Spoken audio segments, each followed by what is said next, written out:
வணக்கம் ஸ்டூடெண்ட்ஸ். இன்றைக்கி நம்ம பார்க்க போகிற topic general characteristics of compounds of alkaline earth metals. இதை பற்றி நம்ம பார்க்க போகிறோம். ப்ரீவியஸ் கிளாஸஸில் ஆல்கலி மெட்டல்ஸுடைய யூசஸ் பார்த்த ஞாபகம் இருக்குங்களா? For example uses of radium இதை பார்த்தோம் கடைசியாக.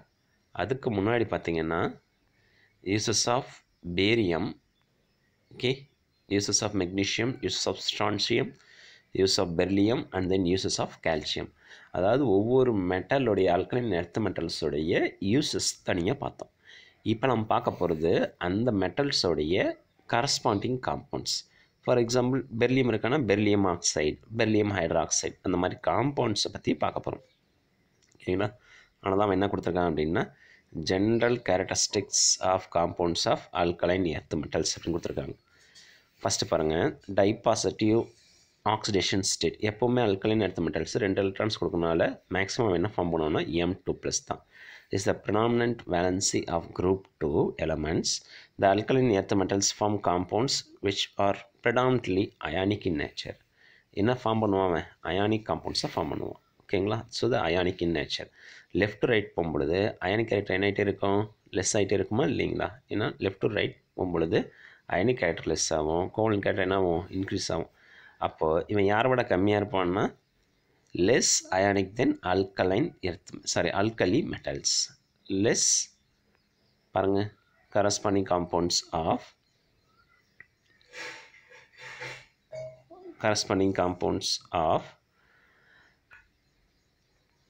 alkali metals. This is due to increased nuclear charge and smaller size. காரணம் என்ன சொல்லியிருக்காங்க? நியூக்ளியர் சார்ஜ் இன்க்ரீஸ் ஆகிறதுக்கும் அண்ட் தென் சைஸ் ஸ்மாலராக இருந்தான்னா அவன் என்ன இது ஃபார்ம் பண்ணுவான்? கோவலன்ட் பாண்ட் தான் ஃபார்ம் பண்ணுவான். ஸோ அப்போ அயானிக் கேரக்டர் யாரோட கம்மியாக இருக்குது? ஆல்கலைன் எர்த் மெட்டல்ஸோட கம்மியாக இருக்குது. அப்போ அயானிக் அப்படின்னு வச்சு இந்த இடத்துல சிம்பிளாக என்ன பண்ணுறீங்க அப்படின்னா alkali metals have more ionic then alkaline earth metals அப்படிங்கிற மாதிரி எழுதி வச்சுக்கிங்க. புரியுதுங்களா? இதுக்கு என்ன ரீசன் சொல்ல போகிறோம்? நம்ம 2 ரீசன்ஸ் தான். Increase in nuclear charge, size.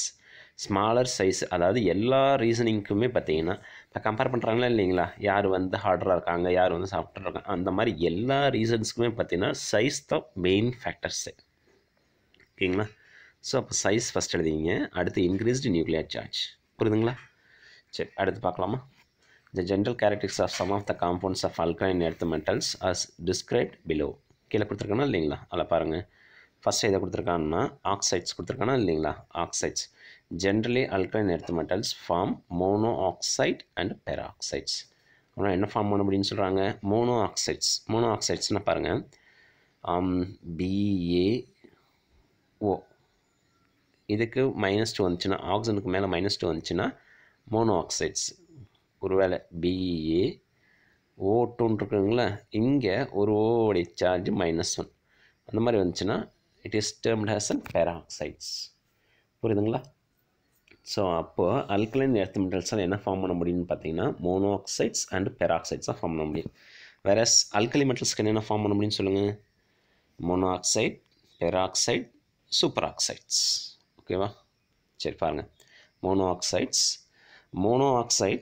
are obtained by heating the metals in oxygen. ஓகேங்களா?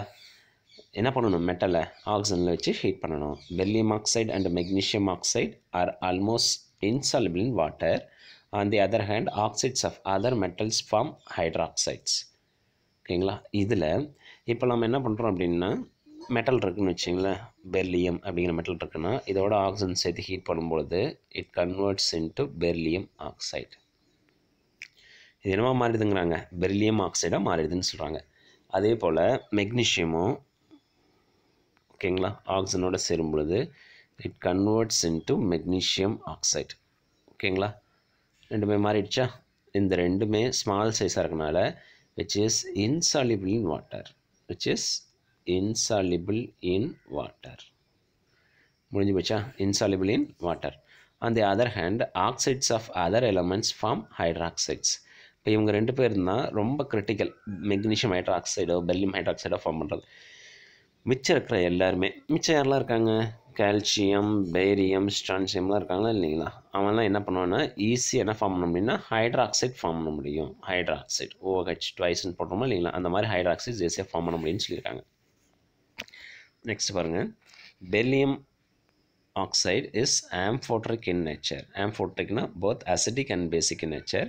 Magnesium oxide is weakly basic, while calcium, strontium and barium oxide are strongly basic. அதாவது லெஃப்ட் டு ரைட் வரும்பொழுது பேசிக் character குறையும், top to bottom போது பேசிக் character என்ன ஆகும், increase ஆகுமா.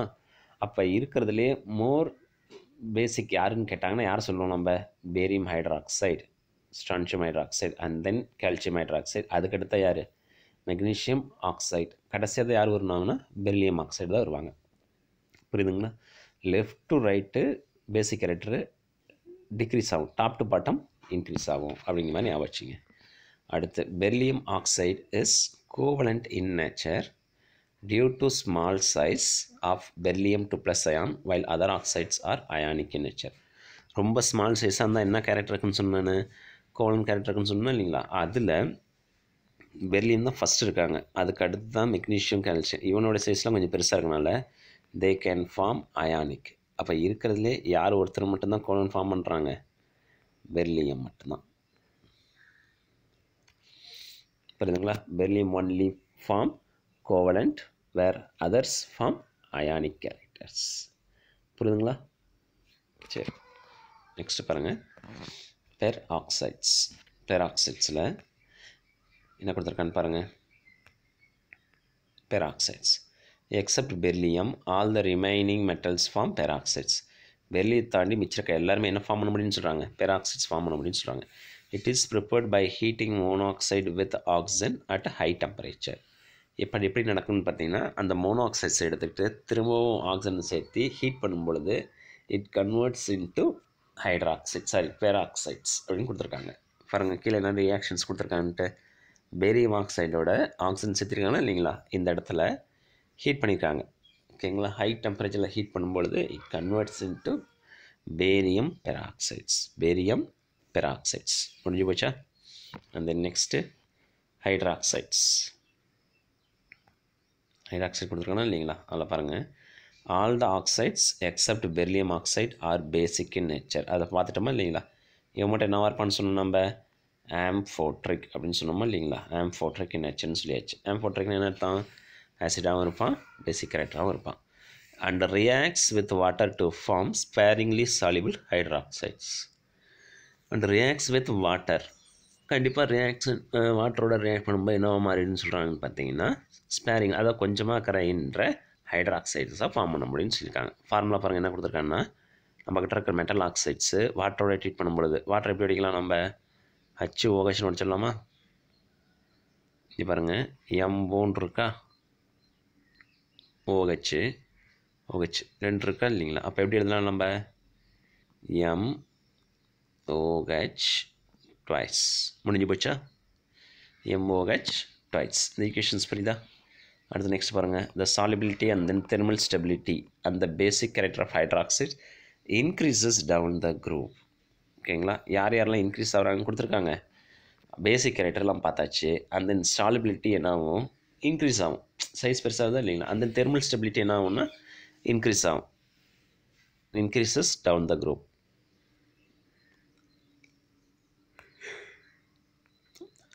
Alkaline earth metal hydroxides are however less basic and less stable than alkali metal hydroxides. இப்போது left to right போகும்போது பேசிக் rate என்ன ஆகும், டிக்ரீஸ் ஆகும்னு சொன்னோம் இல்லைங்களா. ஃபஸ்ட்டு யார் இருப்பாங்கன்னா அல்கலி மெட்டல்ஸ் இருப்பாங்க. இது அல்கலி மெட்டல்ஸு, இதுக்கு அடுத்து இருக்கிறது alkaline earth metals. Left to right போகும்போது பேசிக் ரேட் என்ன ஆகும், டிக்ரீஸ் ஆகும். ஓகேங்களா. அப்போ இவனுக்கு தான் அதிகமாக இருக்கும். ஓகேங்களா. அதான் என்ன கொடுத்துருக்காங்கன்னா, alkaline earth metal hydroxides are less basic and less stable. Less basic and then less stable than alkali metal hydroxides. Beryllium hydroxide is amphoteric in nature as it reacts with both acid and alkalis. ஓகேங்களா. ஆம் போட்டுறீங்கன்னா both character இருக்குன்னு சொன்னால் இல்லைங்களா, அப்போ அவன் ஆசிடோடையும் react பண்ணுவான், பேஸோடையும் react பண்ணுவான். புரியுதுங்களா? சரி பாருங்கள் பார்க்கலாம் எப்படி ரியாக்ட் பண்ணியிருக்கான்னு பாருங்கள். Beryllium hydroxide when it is treated with sodium hydroxides. அப்போ ட்ரீட் பண்ணும் பொழுது இங்கே பாருங்கள், இங்கே இருக்கிற OH ஓகேங்களா, எத்தனை இருக்குதுன்னு பாருங்கள், NaOHன்னு இருக்கா. ஒரு வாட்டர் எடுத்துடலாமா. அதே போல் இங்கேயும் பெர்லியம் ஹைட்ராக்சைட்லையும் பாருங்கள், BeOH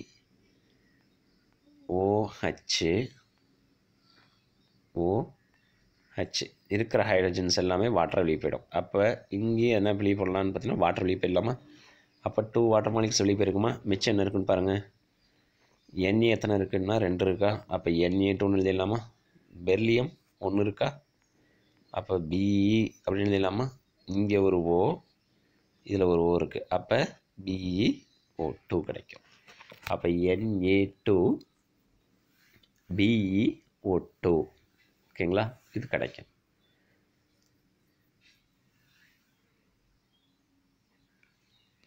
இந்த ரியாக்ஷன்ஸ் புரியுதா. இட் ஃபார்ம்ஸ் சால்ட், சோடியம் பெர்லியேட் அப்படிங்கிற சால்ட்டை ஃபார்ம் பண்ணிவிடுவாங்க.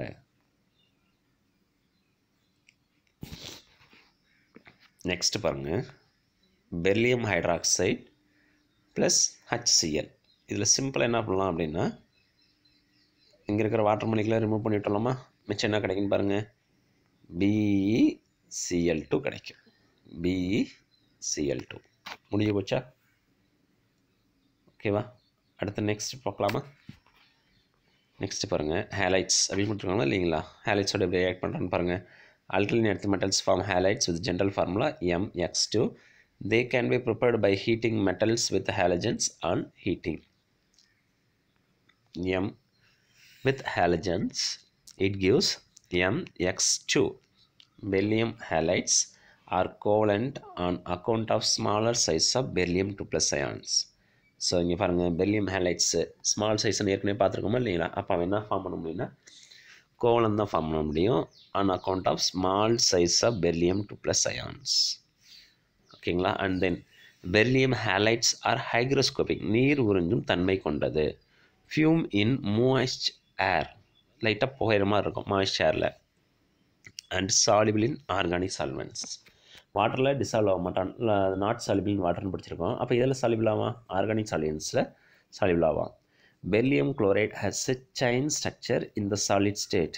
ஓகேங்களா, எப்படி ஒரு செயின் ஸ்ட்ரக்சர் மாதிரி ஃபார்ம் பண்ணுவான்னு சொல்லியிருக்காங்க. அண்ட் தென் இந்த vapour phase beryllium chloride tends to form a chloro bridged dimers. ஓகேங்களா, பெர்லியம் குளோரைட் எப்படி இருக்கும் வேப்பர் ஃபேஸில் ஒரு டைமர் மாதிரி ஃபார்ம் பண்ணியிருப்பான், குளோரோ பிரிட்ஜ்டு டைமர்ஸ் மாதிரி. which dissociate into linear monomers, at high temperature of the order 1200 Kelvin. ஓகேங்களா, பார்க்கலாமா அதில் எப்படி கொடுத்துருக்கான்ட்டு. இங்கே பாருங்கள்,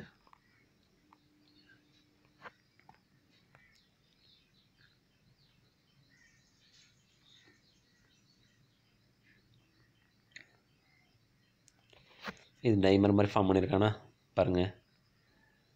இது ஒன்று, இது ஒன்று, இது ஒன்று. அப்போ டைமர் ஃபார்ம் பண்ணியிருக்காங்க. புரியுதுங்களா, என்ன கொடுத்துருக்கான்னு தெரியுதா. சரி, இங்கே பாருங்கள், அவங்க கொடுத்த லைன்ஸ் பாருங்கள். Beryllium has a chain structure in the solid state.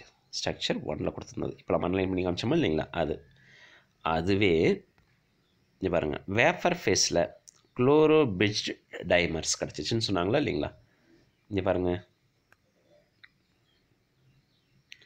Chloro bridged timers, அதாவது 2 பேர் இருக்காங்க. இது ஒரு பெர்லியம் குளோரைடு, இது ஒரு பெர்லியம் குளோரைடு. அப்போ டைமர் தானே, அப்போ 2 இருக்கனால வேப்பர் ஃபேஸில் குளோரோ பிரிட்ஜ்டு டைமர்ஸில் நமக்கு கிடைக்கும்.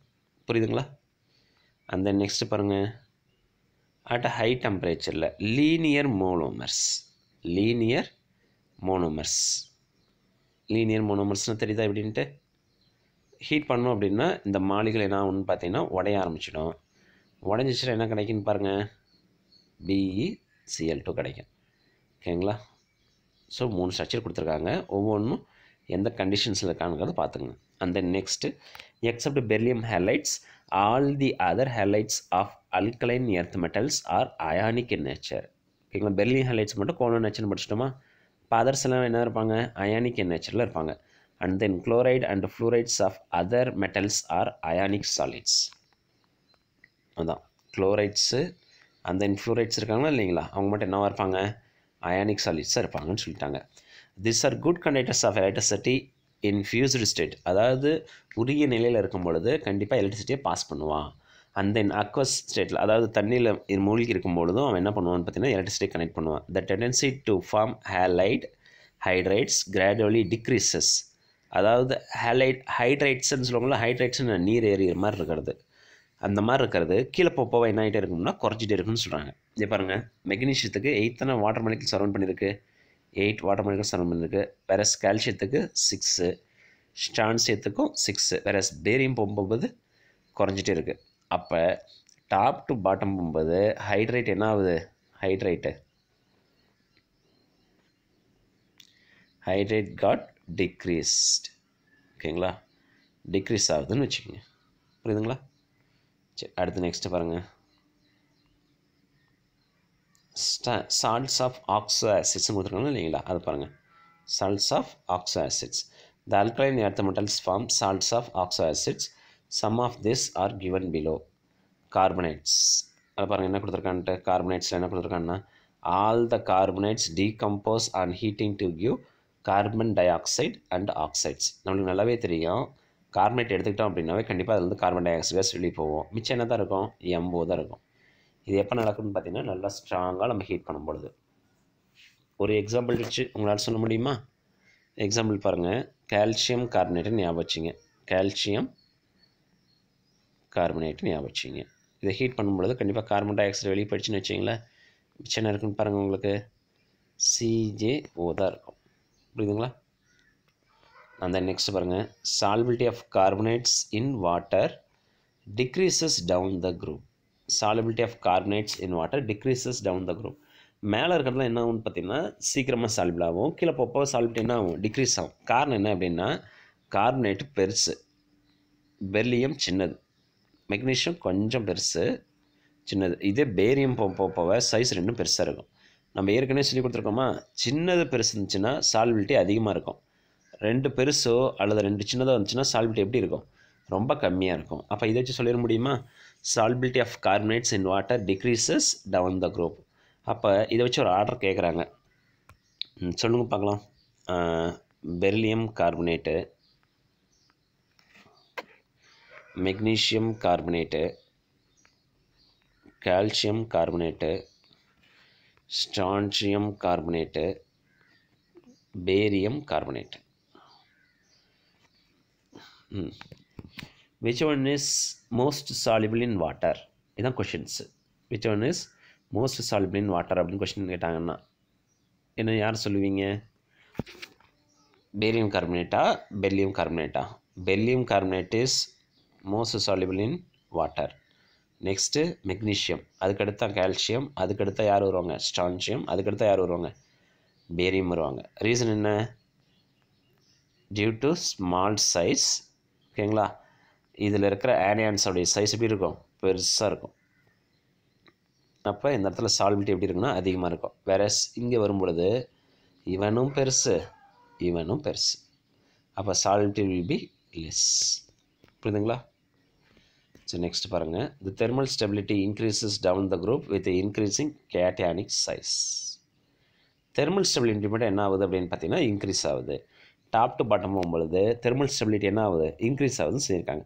ஏன்னா அந்த இடத்துல அயான்ஸ், அதாவது எலக்ட்ரான்ஸோடைய டென்சிட்டி அதிகமதிக்குதா இல்லைங்களா, அப்போ அவனுக்கு ஆட்டோமேட்டிக்காக என்ன ஆகும்னு பார்த்தீங்கன்னா ஸ்டெபிலிட்டி ஆகும்னா இன்க்ரீஸ் ஆகும். அப்போ தெர்மல் ஸ்டெபிலிட்டி கெட் இன்க்ரீஸ்ட். புரியுதுங்களா? அடுத்து நெக்ஸ்ட் பாருங்கள், decomposition temperature of alkaline metal carbonates and sulphates. என்ன கொடுத்துருக்கான்னு பாருங்கள்.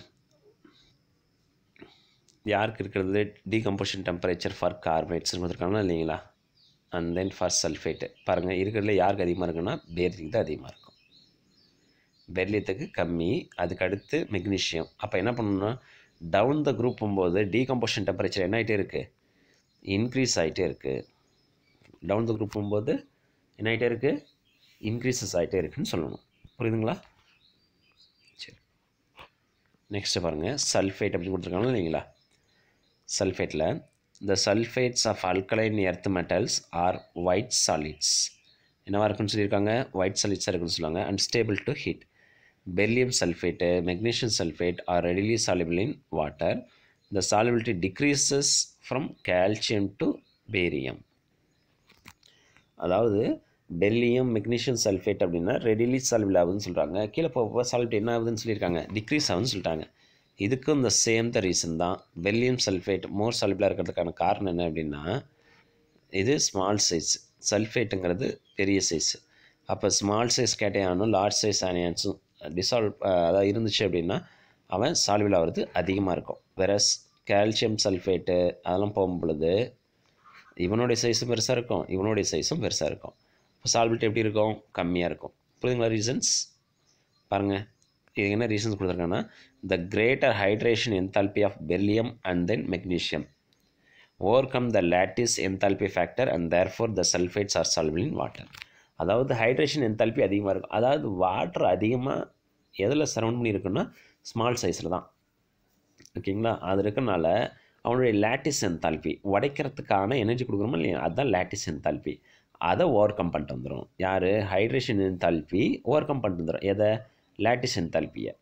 அப்போ sulphates are soluble in water அப்படின்னு சொல்லிடணும். புரியுதுங்களா?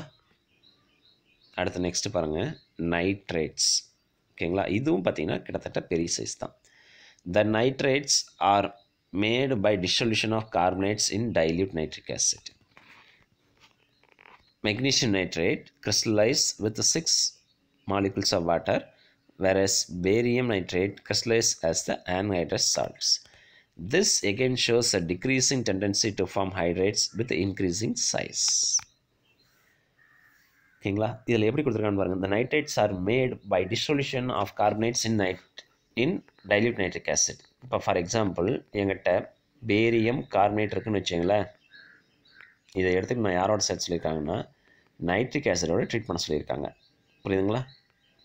இப்படி தான் தயாரிக்க முடியும். அதாவது நைட்ரேட்ஸ் தயாரிக்கணும்னா பேரியம் இங்கே இருக்க நைட்ரேட் சேர்ந்து பேரியம் நைட்ரேட்டாக கிடைக்கும் எனக்கு. BaNO3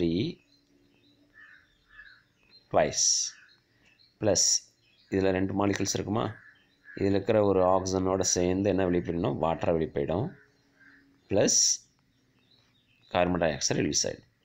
புரியுதுங்களா? இந்த ரியாக்ஷன்ஸ் அப்படி எழுதி வச்சுக்கிறீங்களா? எப்படி நம்ம கார்பனேட்ஸ் அதாவது நைட்ரேட் தயாரிக்கிறோம் அப்படின்னா நம்மகிட்ட இருக்கிற கார்பனேட்டை எடுத்துக்கிட்டு டைல்யூட் நைட்ரிக் ஆசிடோட ட்ரீட் பண்ணும் பொழுது it converts into barium nitrate. புரியுதுங்களா? சரி, இப்போது நெக்ஸ்ட் பாயிண்டில் magnesium nitrate crystallize with 6 molecules of water. இது மெக்னீஷியம் நைட்ரேட்டுன்னு வச்சிங்களேன். இதை சுற்றி சரவுண்ட் பண்ணுற வாட்டர் மாலிகுல் ஒரு 6 இருக்குதுன்னு வச்சுங்க. ஸ்மால் சைஸாக இருக்கனால 6. கீழே போக சைஸ் என்ன ஆகும், இன்க்ரீஸ் ஆகுமா? அப்போ இன்க்ரீஸ் ஆகும் பொழுது அவனை சுற்றி சரவுண்ட் பண்ணுற வாட்டர் மாலிகுலோட எண்ணிக்கை எப்படி இருக்கும், கம்மியாக போயிடும். 2, 1ன்னு போயிடும். அப்போ என்ன கொடுத்துருக்காங்க அந்த இடத்துல பாருங்கள். This again shows the decreasing tendency to form hydrates with increasing size. அப்போ சைஸ் இன்க்ரீஸ் ஆக டெண்டன்சி என்ன ஆகுது, ஹைட்ரேட் ஆகிற டெண்டன்சி என்ன ஆகிட்டே இருக்குது, குறைஞ்சிட்டே இருக்குன்னு சொல்லியிருக்காங்க. புரியுதுங்களா? அடுத்து நெக்ஸ்ட் பாருங்கள், important compounds of calcium. Important compounds of calcium அதில் எதை பற்றி பார்க்க போகிறோம் அப்படின்னா குயிக்லைம் பற்றி பார்க்க போகிறோம். குயிக்லைமோட ஃபார்முலா CaO. ஓகேங்களா?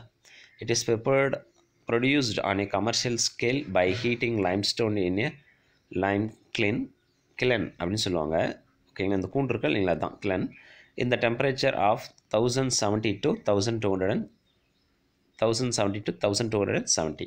அதாவது இப்படி ஞாபகம் வச்சுக்க முடிஞ்சு ஞாபகம் வச்சிங்க. அப்படி இல்லைன்னா 800 to 1000 டிகிரி சென்டிகிரேட் அப்படிங்கிற மாதிரி ஞாபகம் வச்சிங்க.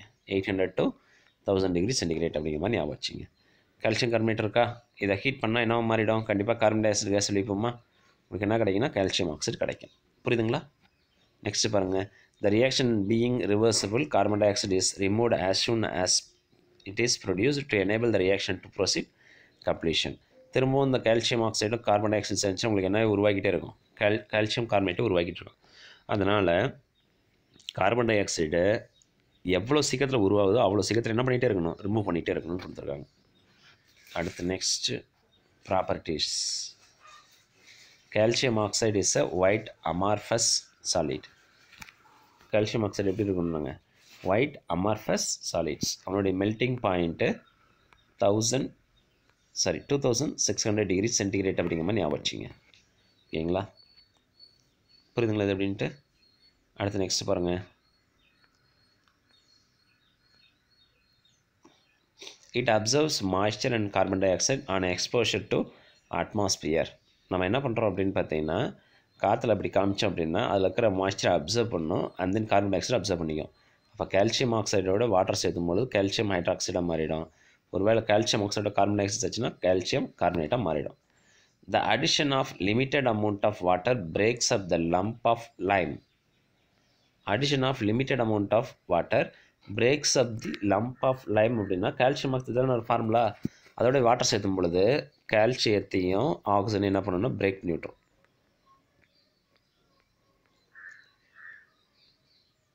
இப்படி இருக்கா, இதை பிரேக் பண்ணிவிட்டு OH மாறிடும், இது OH மாறிடும். அப்போ உங்களுக்கு என்ன கிடைக்கும், CaOH ட்வைஸ். அந்த இதுக்கு பேர் என்னென்னு சொல்லுவாங்கன்னா ஸ்லாக்கிங் ஆஃப் லைம் அப்படின்னு சொல்லுவாங்க. நம்மளுக்கு கிடச்சிருக்க ப்ராடக்ட் என்னென்னு சொல்லுவாங்க, ஸ்லால்கட் லைம் அப்படின்னு சொல்லுவாங்க. அப்போ பார்த்தீங்கன்னா ரெண்டு ஃபார்முலா இருக்குது. குயிக் லைம் அப்படின்னா CaO, ஷால்கட் லைம் அப்படின்னா CaOH ட்வைஸ். அடுத்தது mixture of calcium oxide and sodium hydroxide. ஓகேங்களா, the mixture of quick lime, that is calcium oxide and sodium hydroxide, is called as an soda lime.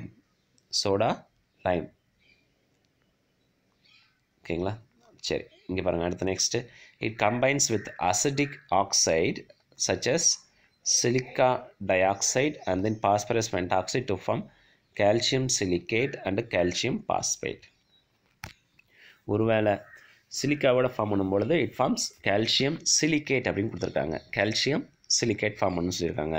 ஒருவேளை calcium when it reacts, calcium oxide reacts with phosphorus pentoxide, it gives calcium phosphate. reactions பாருங்கள், CaO இருக்கா, phosphorus pentoxide இருக்கா, P2O5 கூட போட்டுங்கப்பா, P2O5 அப்படின்னு கூட போட்டுங்க, அல்லது P4O10 போட்டுட்டாலும் சரி, எப்படி இருந்தாலும் சரி, இது 2 டைம்ஸ் எடுத்துங்க. ஓகேவா, கால்சியத்தோட சார்ஜு 2+. இப்போ நம்மளுக்கு PO தான் இருக்குது. அப்போ PO வச்சு என்ன ஃபார்ம் பண்ண முடியும்னா பாஸ்பேட் தான் ஃபார்ம் பண்ண முடியும். பாஸ்பேட்டோடைய சார்ஜ் என்ன வரும், -3 வரும். அப்போ PO4 அப்படின்னு போட்டுங்க. PO4 இவனுடைய சார்ஜ் -3. என்ன பண்ணால் இந்த ரெண்டுத்தையும் காம்பன்சேட் பண்ணலான்னா 6ங்கிற எல்சிஎம் எடுத்துக்கலாமா. 2 எத்தனை டைம்ஸ் பண்ணால் 6 மாறும், 3 டைம்ஸ். 3 என்ன டைம்ஸ் பண்ணால் 6 மாறும், 2 டைம்ஸ். அப்போ Ca3PO4 ட்வைஸ் அப்படின்னு எழுதிக்கணும். இது புரியுதுங்களா? இங்கே பாருங்கள், இங்கே 4 பாஸ்பரஸ் இருக்குது, இங்கே 2 தானே இருக்குது. அப்போ இங்கே முன்னாடி என்ன போட்டாகணும், நான் 2ன்னு போட்டாகணும். கரெக்டாக பேலன்ஸ் ஆகிடுச்சா? நெக்ஸ்ட்டு பாருங்கள், கால்சியம் 6 இருக்குது, இங்கே 1 தான் இருக்குது. அப்போ இங்கே என்ன போட்டாகணும், நான் 6ன்னு போட்டாகணும். அடுத்து பாஸ்பரஸ்ஸு கால்சியம் டேலி பண்ணிட்டேன், ஆக்சிஜன் தன்னால் டேலி ஆகிருக்கும் பாருங்கள். 4 × 2 8, 8 × 2 16, இங்கே மட்டுமே 6 + 10 16 வந்துருச்சா? சரி, ஓகே. அடுத்து நெக்ஸ்ட்டு பாருங்கள், கால்சியம் ஆக்சைடு எங்கெல்லாம் யூஸ் ஆகுதுன்னு பாருங்கள். Calcium oxide is used to manufacture cement, mortar and then glass. Cement தயாரிக்கிறதுக்கும் மோர்டார் தார் தயாரிக்கிறதுக்கும் கிளாஸ் தயாரிக்கிறதுக்கும் பயன்படுதுன்னு சொல்லியிருக்காங்க. இந்த manufacture of sodium carbonate and slaked lime. Sodium carbonate form என்ன, Na2CO3, அது தயாரிக்கிறதுக்கும் ஃபார்ம் பண்ணணுங்க. அண்ட் தென் CaOH ட்வைஸ் தயாரிக்கிறதுக்கும் பயன்படுதுன்னு சொல்லியிருக்காங்க. ஓகேவா? இந்த பியூரிஃபிகேஷன் ஆஃப் சுகர், இப்போ நம்ம வெள்ளை சக்கரை பயன்படுத்திட்டு இருக்கோமா இல்லைங்களா, அதுக்கு பியூரிஃபை பண்ணுறது எதை சேர்த்துவாங்கன்னு பார்த்தீங்கன்னா இந்த கால்சியம் ஆக்சைடு சேர்த்துருவாங்க. As a drying agents, water ரூம் பண்ணுறதுக்கு யூஸ் பண்ணுவாங்க. ஓகேங்களா? அண்ட் தென் கால்சியம் ஹைட்ராக்சைடு பாருங்க பார்க்கலாம். கால்சியம் ஹைட்ராக்சைடு எங்கேருந்து ப்ரிஃபர் பண்ணுவாங்க, குயிக் லைம்லேருந்து தான் ப்ரிஃபர் பண்ணுவாங்க. இதுவும் பார்த்திங்கன்னா எப்படி இருக்குன்னு பார்த்தீங்கன்னா ஒயிட் பவுடராக தான் இருக்கும். Sparingly soluble in water. The aqueous solution is lime water. ஓகேங்களா? இப்போ கால்சியம் ஹைட்ராக்சைடு எடுத்து வாட்டரில் சேர்த்தணும் அப்படின்னா அதுதான் என்னென்னு சொல்லுவாங்கன்னா லைம் வாட்டர் அப்படின்னு சேர்த்துவாங்க. அதாவது suspension of slaked lime in water is known as milk of lime. அதுக்கு பேர் தான் என்ன சொல்லுவாங்கன்னா மில்க் ஆஃப் லைம். நம்ம பெயிண்ட் பண்ணுறோமோ இல்லை சுண்ணாம்பு அடிக்கிறோமோ இல்லைங்களா, அதுதான் milk of lime. When carbon dioxide is passed through lime water, it turns milky due to the formation of calcium carbonate. அப்போ கால்சியம் ஹைட்ராக்சைடோட கார்பன் டை ஆக்சைடு சேர்த்துச்சுன்னா உங்களுக்கு என்ன கிடைக்குன்னா கால்சியம் கார்பனேட்டும் ப்ளஸ் வாட்டரும் சேர்த்து வெளியே போகும். புரியுதுங்களா? And then on passing excess of carbon dioxide the precipitate dissolves to form calcium hydrogen carbonate. இங்கே பாருங்க calcium carbonate இருக்கா, இதோட carbon dioxide plus water பட்டுகிட்டே இருக்குது அப்படின்னா இங்கே பாருங்கள் CaCO3 இருக்கட்டும், இன்னொரு CO2 வாட்டரில் இருக்க ஒரு ஓஸ் இருந்தால் CO3 மாறிடுமா, 2 ஹைட்ரஜன்ஸா. அப்போ என்ன கிடைக்கும் CaHCO3 ட்வைஸ். அப்போ பைகார்பனேட்டாக மாறிடும். இப்போ carbonate is converted into bicarbonate எப்போ on passing excess of carbon dioxide. புரியுதுங்களா? Next milk of lime reacts with chlorine to form hypochlorites. இது பாருங்கள் calcium chloride, so calcium hydroxide reacts with chlorine. அப்போ இங்கே இருக்கிற OHக்கு பதிலாக யார் போய் உள்ள சேருவாங்க, Cl போய் சேருவாங்க. அப்போ என்ன கிடைக்கும் CaCl2 கிடைக்குமா? இது எப்படி கிடைக்குன்னு பாருங்கள் CaOH இதே போல் இன்னொன்று எழுதிங்க OH when it is reacts with chlorine react பண்ணும்போது என்ன நடக்குன்னு பாருங்கள். இங்கே பாருங்கள் இங்கேருந்து வாட்டர் மாலிக்யூல் எமிட் பண்ணிவிட்டு இந்த 2 குளோரின் போய் அப்படியே சேரும். இதில் பார்த்தீங்கன்னா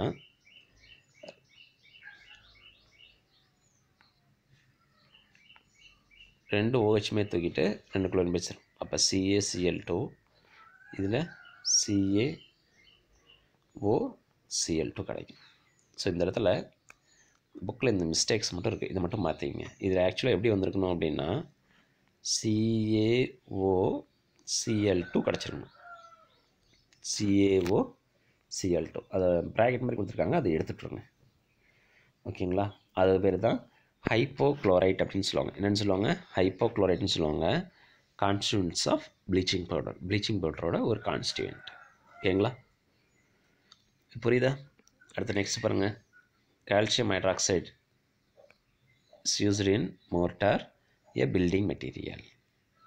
ஓகேங்களா? சுண்ணாம்பு பவுடர்லாம் எதை யூஸ் பண்ணுவாங்கன்னா அந்த கால்சியம் ஹைட்ராக்சைடு தான். சுண்ணாம்பு பவுடர்னாலே கால்சியம் ஹைட்ராக்சைடு தான். அது அந்த பட்டி மாவுலாம் வைக்கிறாங்களா இல்லைங்களா, வால் பட்டி வைக்கிறாங்களா இல்லைங்களா, அதெல்லாம் எதை யூஸ் பண்ணுறாங்கன்னா கால்சியம் ஹைட்ராக்சைடு தான். In whitewash due to disinfectant in nature. கிருமிநாசினி எதை பயன்படுத்துகிறாங்க, ஒயிட் வாஷ் பண்ணுறோமா இல்லையா வீட்டை, காரணம் என்ன disinfectant. And then in glass making, in tanning industries தோலை பதனிடுற சாலையிலையும், and then preparation of bleaching powder தயாரிக்கிறதும் பியூரிஃபிகேஷன் ஆஃப் சுகர்ஸ்லையும் பயன்படுத்துகிறாங்க. அடுத்து ஜிப்சம் கேள்விப்பட்டிருக்கீங்களா? Gypsum CaSO4.2H2O. அதாவது இப்போ ரொம்ப ஹார்டாக இருக்கிற ஒரு மண்ணை பிரேக் பண்ணணும் அப்படின்னா அந்த இடத்துல என்ன சேர்த்தாங்கன்னா ஜிப்சம் சால்ட்டு சேர்த்தாங்க. ஃபார் எக்ஸாம்பிள் இப்போ நிலக்கடலையும் நல்லா வளரணும் அப்படின்னா, நல்லா காய் வைக்கணும் அப்படின்னா அந்த இடத்துல ஜிப்சம் சேர்த்தனாங்க அப்படின்னா உள்ளே இருக்கா இல்லைங்களா அந்த மண்ணை ரொம்ப இறுகணமாக இருக்கிறத அப்படியே என்ன பண்ணணும்னா சாஃப்டன் பண்ணி கொடுத்துரும். அப்போ ஈஸியாக கடலக்காய் அதிகமாக இறங்கும். Gypsum beds were formed due to the evaporation of water from the massive prehistoric sea basins. Sea basinsல இருக்கிற இதில் வாட்டர் எவாப்ரேட் ஆனதுக்கப்புறம் நம்மளுக்கு கிடைக்கிறது தான் the gypsum beds. When water evaporates, the mineral present in it becomes concentrated and crystallized. Properties பாருங்க. Gypsum is a soft material, which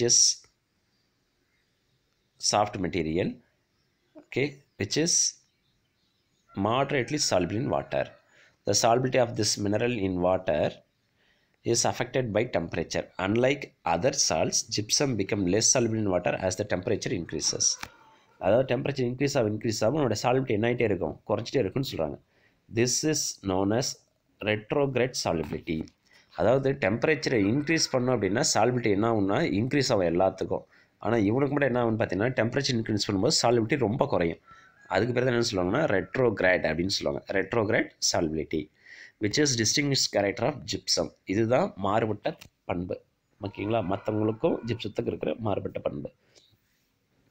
Gypsum is usually white, colorless or gray in color, but sometimes it can also be in the shades of pink, yellow, brown and light green, mainly due to presence of impurities. நம்மள்ட்ட இருக்க ஜிப்சம்மு கண்டிப்பாக white கலரில் தான் இருக்கும். ஆனால் ஒரு சில impurities present ஆகிடுச்சுன்னா it may be coloured one. அடுத்து நெக்ஸ்ட் பாருங்கள். Gypsum crystals are sometimes found to occur in a form that resembles the petals of flowers. அதாவது பூவோட இதழ்கள் இருக்கா இல்லைங்களா, ஓகேங்களா, அது போலவே என்ன ஆகும் அப்படின்னு பார்த்தீங்கன்னா கலர்ஸ் இருக்கிற மாதிரி இருக்கும். This types of formation is referred as a desert rose. அது பேர் என்னென்னு சொல்லுவாங்கன்னா டெசர்ட் ரோஸ்ன்னு சொல்லுவாங்க. இங்கே மோஸ்ட்டாக கிடைக்கல, டெசர்ட் டெரைன்ஸில் கிடைக்கும். Gypsum is known to have low thermal conductivity, which is the reason why it is used to making dry walls or wall boards. இந்த வால்ஸ் இப்போ பார்த்தீங்கன்னா ட்ரை வால்ஸ் ஆகிருக்கும் வால்ஸ் போர்ட். அதாவது இப்போ சும்மா அட்டை மாதிரி அப்படியே சும்மா செவத்தில் இது பண்ணுறாங்க இல்லை, அதெல்லாம் வந்து எதை பயன்படுத்திருப்பாங்கன்னா ஜிப்ஸத்தை பயன்படுத்தியிருப்பாங்க. அண்ட் தென் என்ன காரணம்னு பார்த்தீங்கன்னா நேச்சுரல் இன்சுலேட்டர். ஓகேங்களா, அதாவது ஹீட்டையோ அல்லது எலக்ட்ரிசிட்டி என்ன பண்ணாதுன்னா கண்டக்ட் பண்ணாது. So it is known as natural insulator அப்படின்னு கொடுத்துருக்காங்க. புரியுதுங்களா, பாருங்கள் ஜிப்சம் ஒரு கல் கொடுத்துருக்காங்க. Alabaster is a variety of gypsum that is highly valued for an ornamental stone. It has been used by the sculptors. அந்த காலத்தில் இருக்காங்களா இல்லைங்களா, அந்த காலத்தில் இந்த இது செய்கிறாங்களா இல்லைங்களா, ஆர்ட் செய்கிறாங்களா இல்லைங்களா, அவங்க sculptor for centuries. Alabaster is a granular and then opaque. இதெல்லாம் பார்த்துருப்போம். அடுத்து நெக்ஸ்ட் பாருங்கள். Gypsum has hardness between 1.5 to 2 on most hardness scale. Its specific character is 2.3. இதோடைய ஹார்ட்னஸ் எவ்வளோ அப்படிங்கிறத கொடுத்துருக்காங்க. அடுத்து யூசஸ் அப்படின்னு கொடுத்துருக்காங்க இல்லைங்களா. யூசஸ் பாருங்கள். யூசஸில் பொறுத்தவரை first the alabaster variety of gypsum was used in ancient Egypt and Mesopotamia by the sculptors. ஓகேங்களா, த ஏன்ஷியன்ட் அதாவது இந்த சிற்பி சிலை செதுக்கிறவங்க அல்லது இந்த பொருட்கள் செய்கிறாங்களா இல்லைங்களா, வெளியே வந்து பொருட்கள் செய்கிறாங்களா, அதான் ஸ்கல்ப்டர்ஸ்ன்னு சொல்லுவாங்க. The ancient Egypts know how to turn gypsum into plaster of Paris about 5000 years ago. ஜிப்சத்தை எப்படி பிளாஸ்டர் ஆஃப் பாரிஸாக மாற்றணுங்கிறத 5000 வருஷத்துக்கு முன்னாடி எஜிப்டியன்ஸுக்கு தெரிஞ்சிருக்கு. Today gypsum has found a variety range of uses and applications in human society, some of which are listed below.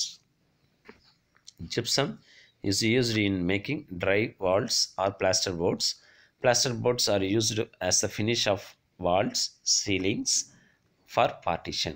அதாவது இப்போ ஒரு ரூமை ரெண்டாக தடுக்கணும் அப்படின்னா நடுவில் ஒரு செவுறு கட்டாமல் லைட்டாக ஒரு அட்டை மாதிரி வச்சுருப்பாங்க. அதெல்லாம் எதால் செய்யப்பட்டிருக்கணும்னா இந்த ஜிப்சத்தால் தான் செய்யப்பட்டிருக்கும். Another important use of gypsum is the production of plaster of Paris. ஓகேங்களா, பிளாஸ்டர் ஆஃப் பாரிஸ் ஆகிருக்குது. ரொம்ப எது யூஸ் ஆகுதுன்னு பார்த்தீங்கன்னா நம்மளுடைய ஜிப்சம் தான் யூஸ் ஆகுது. பிளாஸ்டர் ஆஃப் பாரிஸ் பாருங்கள், CaSO4.2H2O இருக்கா, இதை நம்ம ஹீட் பண்ணும் பொழுது இதுலேருந்து வாட்டர் மாலிகுல்ஸ் முக்கால்வாசி எலிமினேட் ஆகிடும். மிச்சம் என்ன இருக்குன்னு பார்த்தீங்கன்னா CaSO4.2H2O மாறிடும். இதுதான் பிளாஸ்டர் ஆஃப் பாரிஸு. இப்போ இந்த புண்ணுக்கு போனால் மாவு கட்டு போடுறாங்களா இல்லைங்களா, அதுவும் இந்த விநாயகர் சதுர்த்திக்கெல்லாம் விநாயகர்லாம் செய்கிறாங்களா இல்லைங்களா, ஒயிட் கலர் மாவு, அதுதான் பிளாஸ்டர் ஆஃப் பாரிஸ் அப்படின்னு சொல்லுவாங்க. அது தயாரிக்கிறதுக்கு எது பயன்படுதுன்னா ஜிப்சம் தான் பயன்படுது. ஓகேங்களா, to produce plaster of Paris which is also known as a gypsum plaster. It is mainly used as a sculpting material. ஓகேங்களா, அந்த next gypsum is used in making surgical and orthopaedic cast such as surgical splints and then moulds. அதாவது இப்போ மாவு கட்ட போடுறாங்க, உள்ளே ஒரு வேளை எலும்பு ஏதாவது உடஞ்சிருச்சு அப்படின்னா அந்த இடத்துல வைக்கிறாங்களா இல்லைங்களா. இப்போ தான் ஸ்டீல் பிளேட்ஸ் வைக்கிறாங்க. அந்த காலத்தில் என்ன பண்ணுவாங்க அப்படின்னு பார்த்தீங்கன்னா அந்த எலும்பு மேக்ஸிமம் என்னன்னா கால்சியத்தால் செய்யப்பட்டிருக்கும்ல, அப்போ நம்ம ஜிப்சத்தை அந்த இடத்துல அப்படி சொருகி வச்சுருவாங்க. And then gypsum plays an important role in agriculture has a soil additive, conditioner and then fertiliser. முன்னாடியே சொன்னால் இல்லைங்களா, ஜிப்சம் போடுவாங்க சாயில்ஸ்க்கு இறுகி இருக்கிற மண்ணை லூஸ் பண்ணி விடுறதுக்கு. It helps loosen up compact or clay soil and provides calcium and sulfur which are essential for healthy growth of a plant, which it can also be used for removing sodium ions from soils having excess salinity. அதாவது சேலின், அதாவது ரொம்ப alkyne நேச்சராக இருக்கிறதுல sodium அதிகமாக இருக்கும் அந்த இடத்துல. அதை remove பண்ணுறதுக்கு எது யூஸ் பண்ணுவாங்கன்னா இந்த ஜிப்சம்ஸை யூஸ் பண்ணுவாங்க. புரியுதுங்களா? சரி, அடுத்து நெக்ஸ்ட் பாருங்கள். Gypsum is used in toothpaste, shampoos and hair products. ஒயிட்டாக இருக்கிற எல்லாத்துலேயுமே mainly due to its binding and thickening properties. Gypsum is a component of Portland cement. நம்ம யூஸ் பண்ணுற சிமெண்ட் இருக்கா இல்லையா, பிபிசி சிமெண்ட், போர்ட்லேண்ட் சிமெண்ட்ஸ் அப்படின்னு சொல்லுவாங்க. which act as a hardening retarder to control the speed at which concrete sets. அதாவது நம்ம gypsum சேர்த்தணும் அப்படின்னா ஹார்ட்னா உடனே சீக்கிரமாக இறுகி போகாமல் கொஞ்சம் நேரம் கழிச்சு, ஏன்னா இப்போ காங்கிரீட் கலந்து ஊற்றி ஒரு 1 or 2 hours இருக்கணும். இல்லைன்னு வச்சுக்கோங்களேன், இப்போ கலக்கும் போதே கிட்டே ஆயிடுச்சுன்னா எப்படி யூஸ் பண்ண முடியும்? அதுக்கு எதை யூஸ் பண்ணுவாங்க? ஜிப்சத்தை யூஸ் பண்ணுறாங்க.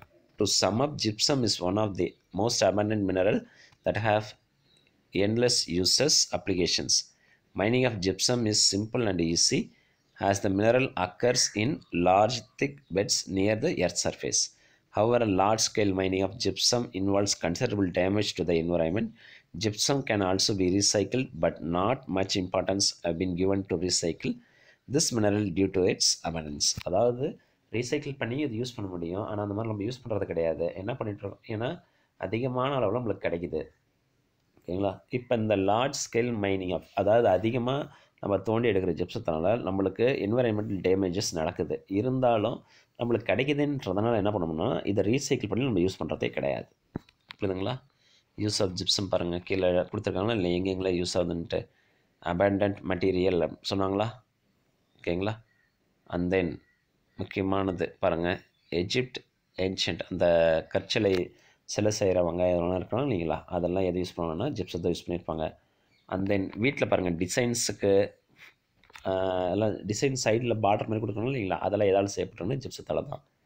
அடுத்து ஜிப்சம் பிளாஸ்டர்ஸு, அண்ட் தென் கையில் ஏதாவது அடிபட்டிருக்கு அப்படின்னா அதுக்கு, and then agriculture fertilisers, toothpaste செய்கிறதுக்கு, சிமெண்ட் செய்கிறதுக்கு அபண்டன்ட் மெட்டீரியல்ஸ். புரியுதுங்களா? நெக்ஸ்ட்டு பிளாஸ்டர் ஆஃப் பாரிஸ். இந்த பிளாஸ்டர் ஆஃப் பாரிஸோட ரியாக்ஷன் சொல்லி கொடுத்தனா இல்லைங்களா, பிளாஸ்டர் கால்சியம் சல்ஃபேட் ஹெமிஹைட்ரேட்டு CaSO4.2H2O. இது பாருங்கள் நம்மகிட்ட இருக்கிறது CaSO4.2H2O. ஜிப்சத்தை எடுத்து ஹீட் பண்ணும் பொழுது அதிலேருந்து வாட்டர் மாலிகுல்ஸ் போயிடும். ஓகேங்களா? அதாவது ஒரே ஒரு பங்கு மட்டும்தான், 4/1 பங்கு மட்டும்தான் நிற்கும். அதுதான் H2O கிடைக்கும் நம்மளுக்கு. எபோ 393 கெல்வின் நோ வாட்டர் ஆஃப், அதாவது அப் டு 393 கெல்வினில். ஓகேங்களா? 393 கெல்வின் நீங்கள் எழுதிக்கலாம், அல்லது 120 டிகிரி சென்டிகிரேட் அப்படின்ற மாதிரி வச்சுங்க. 120 டிகிரி சென்டிகிரேட்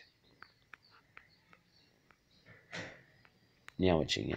அதுக்கு மேலே நம்ம ஹீட் பண்ணோம் அப்படின்னா இருக்கிற எல்லா வாட்டர் மாலிகுல்ஸ் எலிமினேட் ஆகி ஆன்ஹைட்ரஸ் கால்சியம் சல்ஃபேட்டாக மாறிடும். This is known as dead burnt plaster அப்படின்னு சொல்லுவாங்க. அடுத்து, it has remarkable property of setting with water. On mixing with an adequate quantity of water, it forms a plastic mass that gets into hard solid into 5 to 15 minutes. அதாவது தண்ணியோடு நல்லா mix பண்ணி அப்படியே ஒரு plastic மாஸாக வச்சுருக்கலாம். ஒரு 5 to 15 மினிட்ஸில் என்ன ஆகுனா கட்டி ஆகிடும். இந்த பிளாஸ்டர் ஆஃப் பாரிஸ் எது தயாரித்து யூஸ் ஆகும்னு சொன்னான்னு, மாவு கட்டு போடுறதுக்கோ அல்லது இந்த விநாயகர் சிலைகள் செய்கிறதுக்கோ பயன்படுதுன்னு சொல்லியிருக்காங்க. பிளாஸ்டர் ஆஃப் பாரிஸ் எங்கே யூஸ் ஆகுதுன்னு பாருங்கள். Building industries as well as plasters for immobilizing the affected part of organ which is bone fracture or sprain, employed in dentistries, in ornamental works or casting of statues. அதாவது சிலை செய்கிறதுக்கும் பஸ்ட்டுக்கும். இது பாருங்கள், வீட்டில் ஹாலில் வெராண்டாஸில் மேலே இந்த டிசைன்ஸ்லாம் போடுறாங்களா இல்லைங்களா, அதெல்லாம் லைட் வெயிட்டாக இருக்கும். அது எதால் செய்யப்பட்டிருக்குன்னா பிளாஸ்டர் ஆஃப் பாரிஸில் தான் செய்யப்பட்டிருக்கும். Biological importance of magnesium and calcium. Magnesium plays an important role in biological functions. A typical adult human beings contain 25 gram of magnesium and 1200 gram of calcium. நம்ம உடம்புல 25 கிராம் மெக்னீஷியமும் 1600 கால்சியம் இருக்குன்னு சொல்லிட்டாங்க.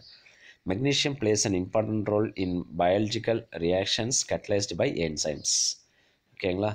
அதாவது என்சைமை catalyse பண்ணுறதுக்கு எதை யூஸ் பண்ணுறாங்கன்னா magnesium use பண்ணுறாங்க. It is the cofactor of all enzyme that utilise ATP in phosphate transfer and energy release. எந்த என்சைமுக்கு ATP இருக்கா இல்லைங்களா, அதை யூட்டிலைஸ் பண்ணுறதுக்கு. And then it also essential for DNA synthesis and it is responsible for stability and proper functioning of DNA. DNA proper functioning ஆகிறதுக்கு இது use பண்ணுறாங்க. It is also used for balancing electrolytes in our body. நம்ம உடம்புல எலக்ட்ரோலைட்ஸை balance பண்ணுறதுக்காகவும் use பண்ணுறாங்க. Deficiency of magnesium results in convulsion, வாந்தி வர்ற மாதிரி இருக்கா இல்லைங்களா, convulsion, neuro muscular irritations. Neurons எல்லாமே மஸ்குலர் இரிட்டேஷன்ஸ் இருக்குது, அதாவது வலிகள் இருக்கிற மாதிரி, தசைப்பிடிப்பு அந்த மாதிரி இருக்கிற மாதிரி இருக்கிறதுக்கு. And then next calcium is a major component of bones and then teeth. நம்மளுக்கே தெரியும். It also present in blood and its concentration is maintained by hormones, calcitonin and then parathyroid hormones. இந்த ஹார்மோன்ஸ் எல்லாம் ஒரு குறிப்பிட்ட அளவாவது கால்சியமோடைய concentration இருக்கணும் அந்த இடத்துல. Deficiency of calcium in blood causes is to longer to clot. ஒரு ரத்தத்தில் கால்சியத்தோட அளவு ரொம்ப கம்மியாக இருந்துச்சுன்னா உரையிறது ரொம்ப லேட் ஆகும். It is also important for muscle contractions. The main pigment that is responsible for photosynthesis, chlorophyll, contains magnesium, which play an important role in photosynthesis. Photosynthesis main எது தேவைப்படுது, magnesium தேவைப்படுது. புரியுதுங்களா? சரி, okay students, hope you understands the biological importance of magnesium and calcium and other components. ஓகேங்களா? Next கிளாஸஸில் self evolutions part பற்றி பார்க்கலாம். Thank you students.